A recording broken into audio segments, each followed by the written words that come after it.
Good afternoon. Getting my head around this idea of what we do next confuses my mind a bit.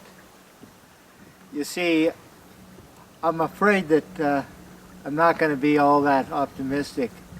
I wish I wasn't the last speaker on this panel, because what I have to offer may not be what we want to sleep on tonight. But I'm not going to sweet talk you. I'm going to be honest with you.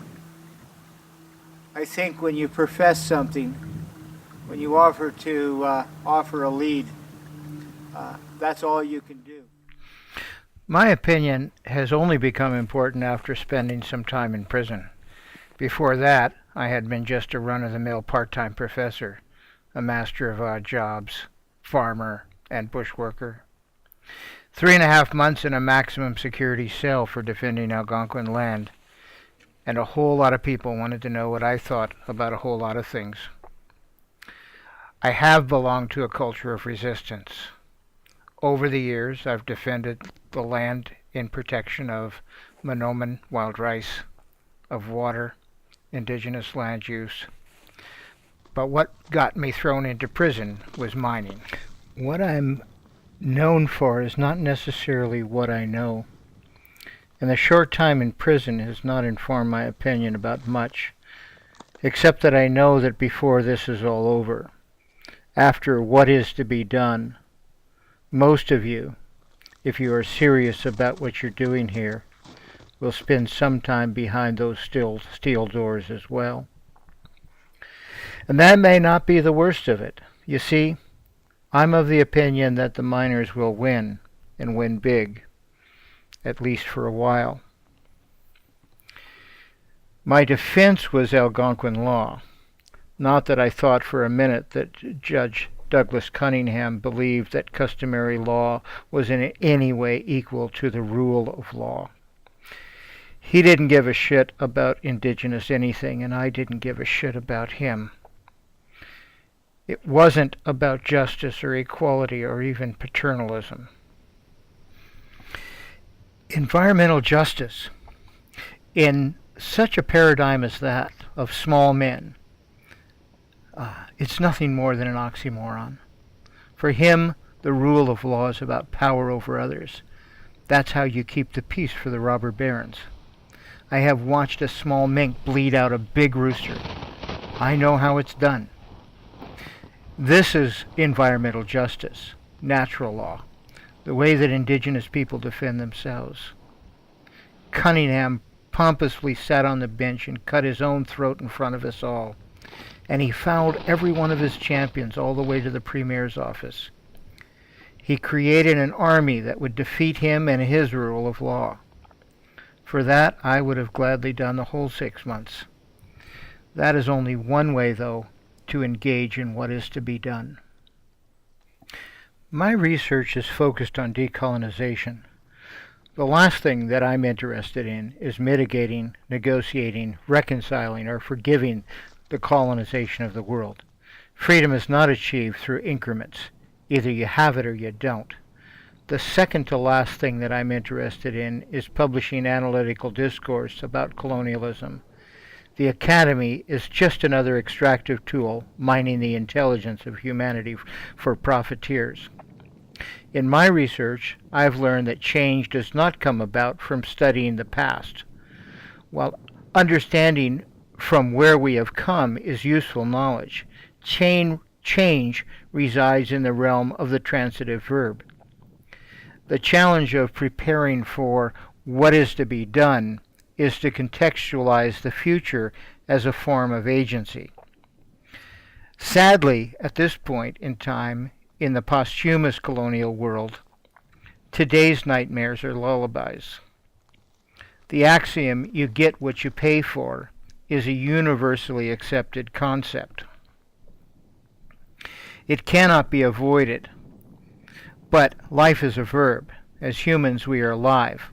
Only when we lay down and die does life become a noun, and we only know how to decolonize when we do it. We will only know what a decolonized world is like when we are engaged in living it. For some, the future is now. The trouble with mining diamonds, gold, soil, forest, water, fish, is that it is in the hands of the colonizer. A colonizer is a user and an abuser of people and environments. The colonizer's wealth is his nationality. It is the character of the colonizer to take the money and run. The economy of colonial extraction is beyond consumption for security. It is essentially the act of defecating, marking territory, the ultimate privilege of fouling what others hold sacred. Colonial mining may be about securing the advantage of wealth, but it is as much about psychologically separating the wealthy from those undeserving of life, liberty, and property. Because of this, negotiation is impossible, and therefore decolonization will always be as violent as the oppression that makes it necessary. We need to keep this in mind when forming strategies of what is to be done. My research has also led me to understand that extractive colonialism is a gendered process. The earth cries, the women cry. The children get sick and the mother cannot comfort them. It is the man who sits at the head of the table and demands silence, the shame of silence, the silence of shame. The other man walks casually among the workers in casual shirt and pants, casual with suffering, casual to smile, casual when someone dies, casual at his own table in front of his own children, who wonder silently why they live well while others suffer. This is why women are on the front line of this struggle, while men attempt to discuss it and negotiate. Men must put an end to this dithering. Men must recognize that it is just as immoral to be a victim as it is to be the oppressor. For me, decolonization is a spiritual struggle. It is God's will that the creatures of this earth are free. What is to be done? Celebration, prayer, submission, and defense of the sacred. We must put our shoulders together, feed one another, live well, strive for social balance, respect the cycles of the earth, take only what we need, welcome adversity as an opportunity. We need to live as though we only have one life, a gift of time we enter naked and leave naked. All else save love is vanity. What is to be done? The society that we would redeem is our greatest enemy, not because they are against us, but simply because they have no idea of the dangers they face through environmental degradation. I have no illusion that we are all only a thin wedge, and that the great majority of our contemporary population will not surrender its addictions to gadgets and gimmicks, even if they were more aware. It will always be a few who oppose the forces that damn the earth. But we can make a difference.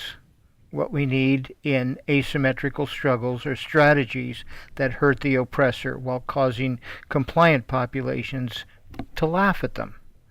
We must stand between the oppressor and the success they seek. The mining industry, as part of the colonial extraction economy, has natural vulnerabilities. While profits for them are large, so are pre-development investments, and profits are dependent on the exploitation of labor, environments, and indigenous communities. And these are the very entities that must rise up against mining. Although governments like Canada are reducing legislative protections, for these we need to step up the grassroots opposition through education and direct action. Therefore, we need strategists who will develop ways we can stand between the profiteer and his money, a slow and methodical process of devaluing theft and privileged exploitation. We must step between the profiteer and his money. My last point is this. no revolution ever takes place or is ever successful unless there's food security and mobility. And so we have to think like revolutionaries. We have to think actively. And we have to think about looking after ourselves. We have to become not only just communities of resistance, but we have to become communities of persistence. Remember this, when you're doing time in prison, somebody's going to have to look after your family. Somebody's